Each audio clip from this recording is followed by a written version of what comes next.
जम्मू कश्मीर चुनाव से जुड़ी ये बड़ी खबर है। जम्मू कश्मीर में 6 जिलों की 26 विधानसभा सीटों पर वोटिंग लगातार चल रही है। वोटिंग परसेंटेज का आंकड़ा भी 9 बजे तक का सामने आ गया है, जो कहीं ना कहीं थोड़ा खुशी से भर देने वाला है। खास तौर पर जब जम्मू कश्मीर की बात होती है तो वोटिंग परसेंटेज का आंकड़ा और ज्यादा जानना बेहद जरूरी इसलिए भी हो जाता है क्योंकि पिछला जो रिकॉर्ड रहा है जम्मू कश्मीर का वोटिंग पैटर्न का, वो कहीं ना कहीं एक हद परब कर देने वाला, भौचक्का कर देने वाला रहा है। लेकिन इस बार चाहे लोकसभा चुनाव के बाद से वोटिंग पैटर्न बदलने की बात हो या फिर अब डीडीसी के चुनाव में भी हमने देखा 2020 में कि कैसे लोगों ने बढ़ चढ़कर अपना मताधिकार का प्रयोग किया। खास तौर पर इस पहलू से अगर देखें कि 370 और 35 के हटने के बाद लोगों में क्या नाराजगी है या फिर लोग खुश हैं, तो इस वोटिंग परसेंटेज के आंकड़े को हम समझ सकते हैं और अपने तरीके से कैलकुलेट और एनालाइज कर सकते हैं।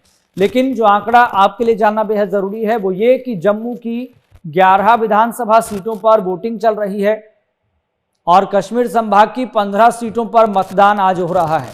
जबकि फर्स्ट फेज की बात करें तो 60% को वोटिंग परसेंटेज का आंकड़ा पार कर गया था, जिसमें 8 विधानसभा सीटें जम्मू संभाग की थी और 16 विधानसभा सीटें कश्मीर संभाग की थी। यानी कि दोनों संभागों में, दोनों रीजन में अच्छा खासा वोटिंग परसेंटेज था।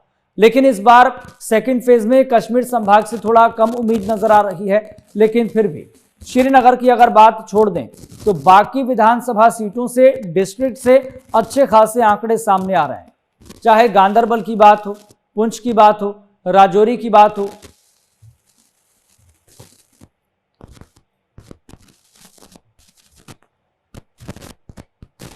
चलिए सीधा रुख करेंगे संवाददाता राजेंद्र दुबे जो इस पूरे वोटिंग परसेंटेज पर और इस पूरे पॉलिटिकल सिनेरियो पर नजर बनाए हुए हैं, ग्राउंड जीरो से लगातार हम तक अपडेट पहुंचा रहे हैं। उनका हम रुख कर लेते हैं। राजेंद्र दुबे जी, फिलहाल क्या तस्वीर आप देख पा रहे हैं? क्या हलचल अब लगातार वोटर्स की बढ़ रही है? उनके मुद्दे क्या हैं? लगातार आप बातचीत भी कर रहे हैं उनसे। देखिए जस्ट बिल्कुल आपको बता दूं कि तकरीबन 4 घंटे का जो समय है वो बीत चुका है। तकरीबन 7 बजे जो है वोटिंग जो है वो वहां पर शुरू हुई थी और उस समय अगर कहा जाए तो अभी 11 बजे हैं। तकरीबन 4 घंटे का समय जाओ है वो वहां पर हो चुका है। तकरीबन जो 9 बजे तक आंकड़े आए थे 10% से ऊपर का जो आंकड़ा था वो यहाँ पर था। परंतु जो कश्मीर के अगर बात की जाए तो वहां पर लोग जो है वो धीरे धीरे वहां से बाहर के निकल कर आए हैं। परंतु जम्मू के अगर 11 सीटों की बात की जाए जिसमें डिस्ट्रिक्ट रियासी की 3 सीटें हैं और पुंछ राजौरी की सीटें हैं, जिसमें रविंदर रैना जो है बड़ा नाम जो है नौशहरा सेक्टर से, आज इनकी जो किस्मत है वो ईवीएम में कैद हो जाएगी। और वहां दूसरी तरफ कहा जाए तो कश्मीर के अंदर अहमद करा जो कांग्रेस के स्टेट प्रेसिडेंट है, उसके बाद उमर अब्दुल्ला की बात की है तो जो 2 सीटों से चुनाव लड़ रहे हैं उनकी भी किस्मत जो है ईवीएम में कैद हो जाएगी। अभी हम खड़े हैं श्री माता वैष्णो देवी श्राइन बोर्ड जो पहली सीट है। अभी आप तस्वीरों में देखिए जहां पर धीरे धीरे जो लोग हैं वो वहां पर निकल कर आ रहे हैं और जहां पर जो अपने मतदान का अधिकार जो है वो जहां पर करने में लगे हुए हैं। पहली बार ये सीट बनी हुई है और सबसे बड़ी बात इस सीट की अगर बात की जाए तो काफी ज्यादा अहम इसलिए मानी जाती है कि यहाँ पर 1 करोड़ से ज्यादा जो श्रद्धालु हैं वो इस वैष्णो देवी के दर्शन के लिए जहां पर आते हैं और जो भी नुमाइंदा जहां का होगा वो तकरीबन कहीं ना कहीं जो आने वाले श्रद्धालु हैं उनके साथ जहां पर वो जुड़ा हुआ होगा। हम बहुत से लोग जो हैं वो जहां पर आने की बात देख रहे हैं। तकरीबन अभी हम कुछ लोगों से जहां पर बात करेंगे हमारे साथ जो जहां पर वोटिंग की है। सर आपका नाम क्या? ब्रिजमोहन चौथरा। ब्रिजमोहन जी, किसी भी पार्टी का जिक्र मत कीजिएगा, अगर क्योंकि प्रोटोकॉल है पार्टी का जिक्र नहीं। परंतु अगर कहा जाए जो पहली बार जो सीट है ये जहां पर बनी है, किन मुद्दों के ऊपर जो चुनाव है जो जहां पर देखा जाए? यहाँ पे जो क्षेत्रीय समस्याएं हैं हमारी, अभी जैसे कि यात्रा एक्टिव हो रही है, यात्रा की डेवलपमेंट मेन है, जो shrine board parallel versus local की पॉपुलेशन, इनके साथ हमारी कोऑर्डिनेशन, इनके ऊपर और डेवलपमेंट के ऊपर ही कटरा के लोग बहुत जागरूक हैं, उसी के ऊपर वोट है। अगर कहा जाए तो जहां पर माना जा रहा था बारीदार वर्सेस कटरा वाला एक मुद्दा जो है वो भी यहाँ पर काफी ज्यादा निकल के आया था। क्या लगता है कि वो मुद्दा जो है इन चुनावों में इफेक्ट करेगा?